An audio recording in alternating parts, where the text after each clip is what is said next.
This Cyclops drank 100 pounds of wine in one sitting. After drinking it, he got dizzy and lay down on his bed and fell asleep. The pirates immediately carried a 3-meter-long log and stabbed him in the eye. The giant let out a very loud roar. His only eye was blinded by the pirates. He was ready to crush them to pieces as if they were mad. The pirates were running around in fear. The giant picked up his 300-pound axe and smashed it into the ground, but he couldn't see in the dark.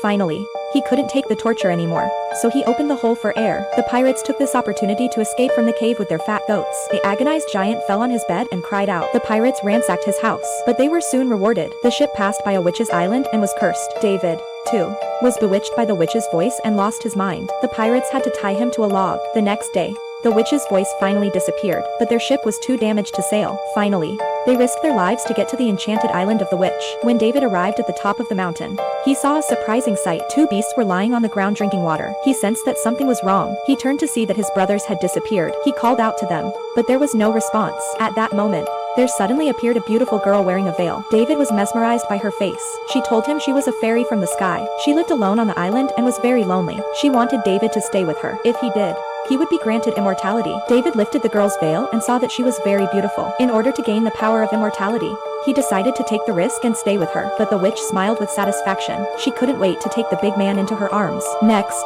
the man lived in peace in the cave. He woke up every day feeling full of strength. For a moment he thought he had met a fairy. Here he enjoyed a life more comfortable than that of a fairy. Two beautiful maids took care of him, but David soon realized something was wrong. The entrance to the cave had been blocked with boulders, and the maids guarded the door day and night. When he found out about the witch's secret, he tried to run away, but the witch would not let him go so easily. She had already turned the pirates into boars. David was furious at the news. He drew his dagger and prepared to fight the witch. Unfortunately, the witch didn't give a damn about him. David agreed to stay as her husband so that he could turn his brothers back into human beings. Only then was the witch willing to turn the boar back into a human. When the pirates saw the beautiful woman, they decided not to run away, but to stay and live. They had never experienced the pain that David had gone through. David had no choice but to stay in the cave for the time being.